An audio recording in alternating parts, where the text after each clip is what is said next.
안녕하십니까. 유니시티 유여림 채널입니다. 반갑습니다. 오늘은 환자혁명 23번째 편 고혈압입니다. 고혈압에 대한 모든 것을 함께 생각해보는 시간입니다. 시작하겠습니다. 당뇨의 원인이 고혈당이 아니듯 고혈압의 원인도 혈압 높은 고혈압이 아닙니다. 그것은 원인이 아니라 증상일 뿐입니다. 유전적으로 혈압이 높은 경우도 있지만 대부분이 고혈압은 확인할 수 있는 명확한 원인이 존재합니다. 원인이 되는 것을 확인하여 그것을 제거하는 것이 병원 치료와 별개로 스스로 환자가 해야 될 몫입니다. 고혈압의 원인들을 보겠습니다. 대사증후군의 원인이 인슐린 저항이다 보니 대사증후군 환자는 혈당이 높고 살이 찝니다. 혈당이 높다는 뜻은 피가 맑지 않다는 뜻입니다. 피가 끈적하고 혈류 저항이 강해서 온몸 구석구석에 산소와 영양소를 전달하려면 큰 압력이 필요합니다.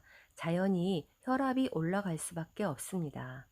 또한 혈당 수치가 높다는 것 자체만으로 교감신경이 자극되어 혈압이 올라갑니다. 교감신경을 자극하는 것 또한 스트레스가 됩니다. 첫 번째는 혈당이 높은 것, 두 번째는 비만. 살이 쪄도 혈압이 올라갑니다. 우리 몸이 500g 살이 찌면 3kg 이상의 혈관을 더 필요로 합니다. 더 길어진 혈관에 피를 돌리려면 더 높은 압력이 필요합니다. 그만큼 심장이 더 격렬하게 피를 짜서 혈압을 올려야 하는 것입니다. 그래서 살이 쪄도 혈압이 올라갑니다. 세 번째는 혈관이 탄력이 잃는 것입니다. 혈관은 빨대처럼 빈 간이 아니라 근육으로 되어 있습니다. 그래서 심장을 도와서 피를 이동시키는 것입니다. 수축과 이완을 통해서 혈압을 조절해 줍니다. 유산소 운동이 도움이 될 수 있는데 운동 부족이 대부분의 현대인에게 있기 때문에 나이가 들면서 혈관의 근육들은 거의 기능을 상실합니다. 심장 혼자 일을 다 해야 하니 혈압이 올라갈 수밖에 없습니다. 근육 없는 혈관들이 더 이상 효율적인 혈압을 조절하지 못하기 때문입니다. 나이가 들면 피부가 노화되듯 혈관도 노화가 되는 겁니다. 영양 상태가 안 좋으면 혈관 조직은 더 빨리 탄력을 잃습니다. 이게 네 번째 원인이 될 수 있습니다. 콜라겐, 비타민 C, 비타민 E, 비타민 K 등 부족하면 혈관 노화를 더 빨리 진행을 시킬 수 있습니다. 그래서 영양 섭취하는 것이 필요합니다. 다섯 번째, 동맥경화입니다. 동맥경화가 발생한 혈관을 통해서 피를 내보내려면 혈압을 높이는 수밖에 없기 때문입니다. 흔히들 고혈압이 동맥경화를 일으킨다고 알고 있지만 사실은 동맥경화가 없다면 혈압이 높아질 이유가 없습니다. 그래서 동맥경화가 먼저입니다. 건강한 혈관은 터지지 않습니다. 지금까지는 고혈압이 동맥경화를 일으키고 심장마비의 원인으로 보았지만 혈압 낮추는 것만으로 치료된다고 믿어왔고 실제로 병원에서도 여전히 그렇게 처방을 하고 있습니다. 그러나 이것은 완전히 거꾸로 가는 것이어서 혈압약을 아무리 먹어도 심장마비나 뇌졸중은 줄어들지 않고 있는 것입니다. 탄수화물과 트랜스 지방을 과다하게 섭취하면 혈관벽을 자극해서 염증을 일으켜 동맥경화를 가속화합니다. 가장 큰 폭으로 늘어난 것이 트랜스 지방과 탄수화물, 특히 콘 시럽입니다. 그래서 식습관도 중요합니다. 우리 몸이 혈압을 올리는 것은 온몸 구석구석에 피를 보내 산소와 영양소를 공급하겠다는 노력입니다. 나이가 들어 혈압이 올라가는 이유는 갈수록 심장이 더욱 강해져 피를 세게 내뿜기 때문이 아닙니다. 그만큼 피 상태가 좋지 않고 혈관이 좋지 않아서 그렇게 세게 내뿜게 되는 것입니다. 고혈압은 일종의 살겠다는 몸부림입니다. 하지만 우리는 그럴 때 오히려 혈압을 낮추는 약을 먹게 됩니다. 병원에서 혈압약을 처방하는 이유는 딱 한 가지입니다. 혈압이 높으니까 혈압이 높아서 혈관이 막히거나 터질 위험이 있기 때문에 혈관 터지는 것을 막으려는 그런 방지하기 위함입니다. 뇌졸중이나 심장마비처럼 첫 증상이 사망인 경우가 많다 보니 약을 먹어서라도 예방하자는 차원입니다.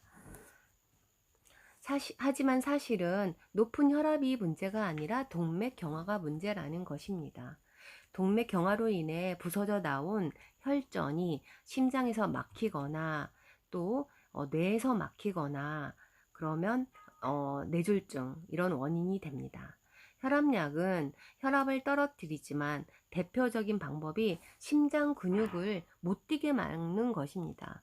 심장 근육이 약하게 뛰다 보면 혈압은 당연히 떨어집니다. 하지만 이 방법이 심장 건강에 더 좋다는 증거는 없습니다. 심장이 마음껏 뛰지 못하게 거대한 집게로 심장을 잡아 놓는 거와 다를 바가 없습니다. 심장에 더 무리가 가고 서서히 심장을 죽이는 행위나 마찬가지가 됩니다. 환자들은 그것도 모른 채 혈압약을 꼬박꼬박 잘 챙겨 먹어 정상 혈압만 나오면 된다고 생각을 합니다. 대부분의 환자들이 병원에서 주는 혈압약을 깜빡 잊고 안 먹으면 당장 큰일이 나는 줄 알고 불안감에 휩싸입니다. 약만 열심히 챙겨 먹지 더 이상 더 중요한 것에는 관심이 없습니다. 정상 혈압의 이상적인 혈압은 120에 80입니다. 하지만 평생 운동도 하지 않고 근육량도 적은 할머니에게 120에 80은 충분하지 않을 수 있습니다. 수축기 혈압이 최소한 140은 되어야 온몸 구석구석까지 혈액순환이 가능할지도 모른다는 겁니다. 그런데 혈압약을 먹어서 120에 80으로 낮추어서 안심을 합니다. 그러나 조금 지나면 다시 약이 안 듣고 혈압이 올라갑니다. 왜냐하면 몸이 살아야 하기 때문입니다. 피를 보내야 하기 때문에 혈압약의 효과를 거슬러서라도 다시 혈압을 끌어올려주는 것이지요.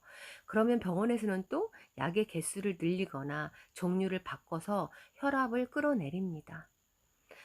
90세가 넘은 할머니가 어지러워 쓰러지셨습니다. 고혈압 환자인데 저혈압 증상이 나타난 것이지요. 하지만 간호사가 혈압을 재어보니 140에 110 고혈압이었습니다. 이 할머니의 경우 혈압이 160 정도는 되어야 정상적인 혈액순환이 가능한 것입니다. 혈압약 때문에 혈압이 145에 110으로 나왔지만 이 할머니 입장에서는 이게 저혈압인 것입니다. 아파트로 치면 수압이 너무 낮아서 15층까지 수돗물이 못 올라가는 것과 같습니다. 이렇듯 환자마다 개인 차이가 있습니다. 모두 다 똑같이 120에 80 혈압에 맞추려고 하는 시도가 과학적일 수가 없습니다. 노인의 혈압을 억지로 낮춰 놓은 결과 뇌에 산소와 영양소 공급이 부족해서 치매만 더욱 늘어날 뿐입니다. 그럼 혈압이 높아도 그냥 놔두라는 말입니까? 물론 그거는 아닙니다.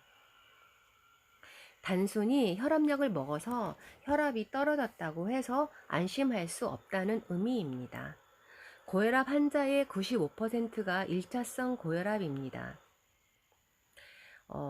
나머지 소수는 2차성 고혈압을 앓고 있습니다. 2차성 고혈압은 어떤 원인에 의해서 혈압이 오르는 것을 말합니다. 대부분의 환자가 1차성 고혈압인데 1차성 고혈압은 엄발성 고혈압으로 별 이유 없이 혈압이 오르는 증상을 말합니다.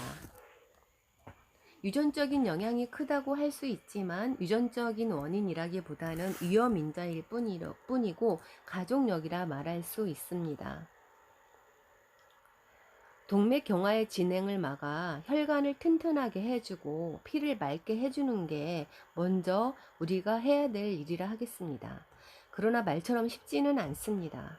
고혈압 환자들이 혈압을 낮추기 위해서 시도해 볼 만한 것은 간헐적 단식, 탄수화물 제한식, 그리고 질 높은 수면 등, 그리고 좋은 영양제 섭취 등을 말할 수 있습니다.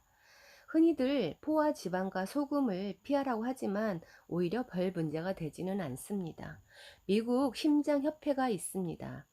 미국 심장협회는 학회가 아니라 연간 10억 달러 이상을 제약회사와 식품업체로부터 지원을 받는 로비단체에 불과합니다.